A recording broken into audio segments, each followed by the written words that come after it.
As heads of state come forward to accept refugees, one billionaire is taking matters into his own hands.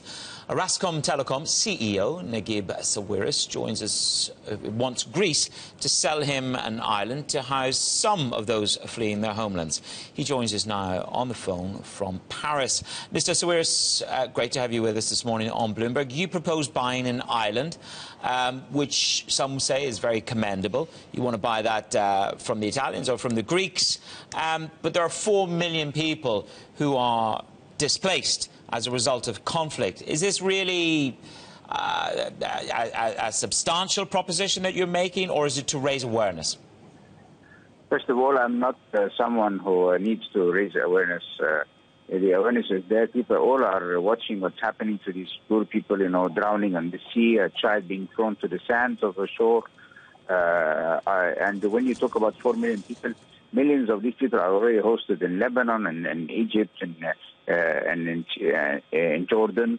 So what I'm talking about is trying to salvage whatever remains. I want to help these people who are fleeing with their lives, going into boats that sink them and throw their children to the shore. So it's not just about awareness. It's not a crazy idea. It's a very simple idea. When people landed in America, there was nothing there. They built their homes, they built a new life, and they were immigrants. What I'm saying is, this is a temporary solution. They can come to this island. All what I need, the challenge is not me buying the island. The challenge is for governments to accept that all these refugees land with their boats on this island. I would provide all the temporary shelter, and I will use these people to work and build their own homes, hospital, school, hotel or something, and if they are farmers, they will farm and create food for themselves. Because this conflict is not going to end in days or weeks. And as long as we're sitting there doing nothing... Do you think that the Italian or the Greek governments or the European governments will take your proposition seriously? They've barely got their own house in order without considering this kind of very radical, laudable, commendable proposition that you are making. What do you make of that?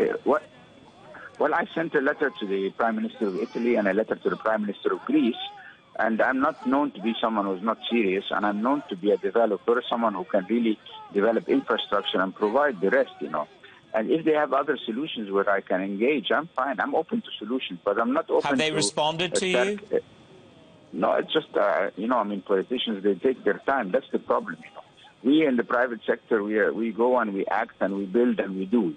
So I'm actually talking to you and all the media just to get their attention, to tell them I'm serious about the proposal. If you don't have an island and you have a deserted city or a piece of land in your country where you are willing to host these people, I'll go in and I will do all the rest. We just need to make sure that we're not sitting at home and watching and seeing a child being thrown to the. It could have been your child or mine. So. Those images the images that you refer to are absolutely undeniable, and they have brought home to every single person of 500 million people living in mainland Europe just how fortunate we are in our daily lives. But when you hear Cameron here in the United Kingdom proposing to take refugees from the camps in Lebanon, in Turkey, in Jordan, as opposed to huge numbers here to the country. They will take more, we understand, up to 20,000. What do you make of the UK's response?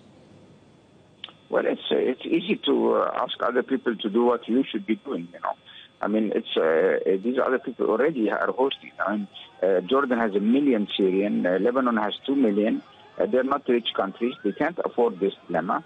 And then what do we do with the rest now? You need to understand, these are people trying to escape Mr. Bashar's bombs and the ISIS aggression and rape and heads cutting and all that. So they're not really just coming here to seek a job. They're trying to run for their lives, I think my proposal is good in terms why it takes a place which is uninhabited, left over, not being used, and turns it into a hope. It's not a crazy idea.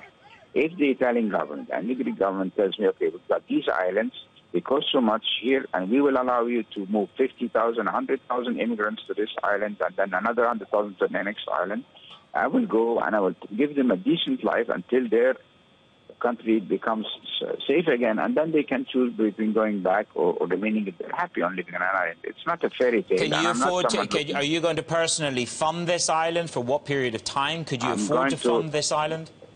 Yes, I can.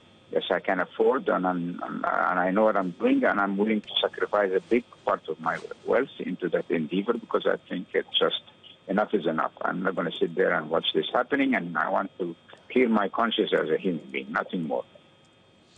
And that is an incredibly commendable proposition that you make. What do you make of the Hungarians in the Eastern Europe? Europe is all one, as you know.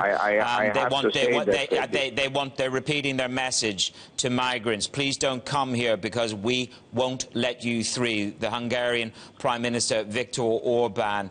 How do you perceive that kind of response from a European member?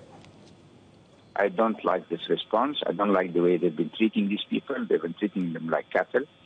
These people are not coming by free will. You know, they are forced to flee their country. They should be treated honorably and with dignity. I understand he's constrained. He's not the richest country in Europe. I think the European countries should help him into providing a much more decent reception to these people. And I actually must condemn also his statement about this is a Christian country and we don't want to have any Muslims coming in and so on. These are not Muslims or Christians. They're human beings who are fleeing for their lives. Orascom Telecom Chairman Naguib Sawiris, thank you very much.